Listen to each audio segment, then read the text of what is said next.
Welcome, friends, to the first episode of Just the Dragon Slayer Make Shit. And befitting the first episode, the thing that I'm making today is a little nerdy. A lot nerdy. It's pretty damn nerdy. I'm not ashamed to say that I enjoy playing Dungeons and Dragons. It is a great game that promotes creativity, imagination, problem-solving skills, teamwork. Scratch that last one. Actually, we just sit around the table and argue a lot. But in general, it's a really fun game to play, and the biggest thing that players love is their dice collection. I have a really cool set of wizard dice that I use for all of my spellcasters. So today I will be creating a dice box for that set that I can take with me to my D&D games, and it'll keep all of my dice in one place and have everything all nice and pretty. Because there's nothing worse than like having your dice bag and it's all fumbling about and you're like, yeah, dice. And then you roll and your dice goes that way and it's now in the potato salad. Dice boxes, there's some like really fancy ones that you can buy. I don't want to spend $100 on a box that carries dice, so I'm making my own. I have included links to everything I used to create this box in the description below, so if you want to create your own, I would love to see them. So I'm making my own. This is the box that I picked up on Amazon. I think it was like $3. It's pretty basic. It's pretty flimsy, if I'm being real honest. When I got it, I didn't really know what to expect. I figured it would be kind of cheap. The wood is pretty cheap, so if you want to spring for a better box, I guess you can.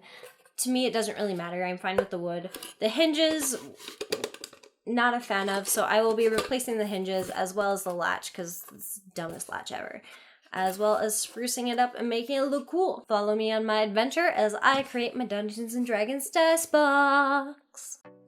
Alright guys, this is just a quick rundown of the items and the tools that I used. I have my box as well as my hinges. I also have some velvet on the inside to put and some foam to cut out for the dice. I have some mirror board to kind of jazz it up a bit, as well as some rulers, X-Acto knives, scissors, glue, all the essentials. If you want to see a step-by-step of everything I do, I am going to show it in this video, but I will also be writing a step-by-step process and exactly how to on my website, justthedragonslayer.com, so be sure to check that out.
Alright guys, so I am done with the biggest part of this project, and that is with the box. It took me roughly 4.5 hours to complete all of it, but I'm pretty happy with how it came out. Right now it's still a little rough. I do have a few touches that I'm going to be adding up, and that's just kind of trimming up some of the velvet here.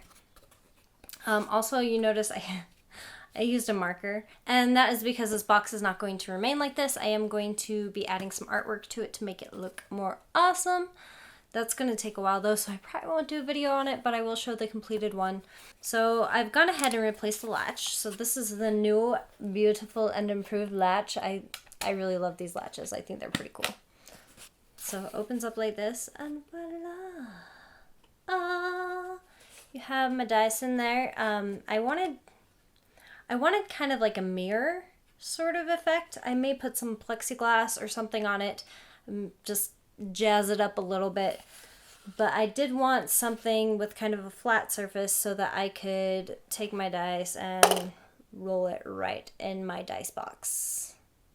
That's my Wizard D20. Not even joking, natural 20. Natural 20. I'm not even lying. Things. So it's a little rough, but there's a lot of changing plans as I went along. So it did take a little longer than expected. Also, this foam was not as easy to cut through as I had originally hoped. So some of these are a little bit rougher looking. I may trim them up just to make them look nicer. Some of the edges are a little rough, but you know, what's a few rough edges. Added some nice purple velvet, which is my favorite color, to kind of jazz it up a little and make it look not so boxy and boring. Make it look a little more fancy. Then I took some foam, you know, cut in spots for all of my dice. So here's my Wizard Hat D20. I got these from a real cool place. It was like, well, I got these from a really cool Kickstarter, if you guys are interested, called Polyhero Dice. I do have some more of the D6 fireballs coming in because I forgot how many spells use a D6 and not D4s. It fits all of my dice rather nicely. I also have room for my pencil as well as an eraser. So like I said, it's almost completed. I'm just going to add some artwork to it to make it a lot more dynamic and cool looking. So I may not post that in this video specifically because it just depends on how long the artwork's taking me and how soon I have to post the video and editing and all that fun time constraint stuff. But you can definitely find out on my site, justthedragonslayer.com. Check out all the cool stuff there. I will be posting updates and all the fun stuff. Again, if you want to follow me on all my social media, be sure to do so. Links are in the description for my other channels. That's gaming and beauty, all the fun things. Also, be sure to check out my Patreon. If you want to support what I'm doing here, if you really like what I do, you can certainly support me on my Patreon site. I do have a lot of really cool rewards. I do some streams and some vlog updates and just some behind the scenes stuff for only my Patreon supporters. So if you want to be a part of that, check that out.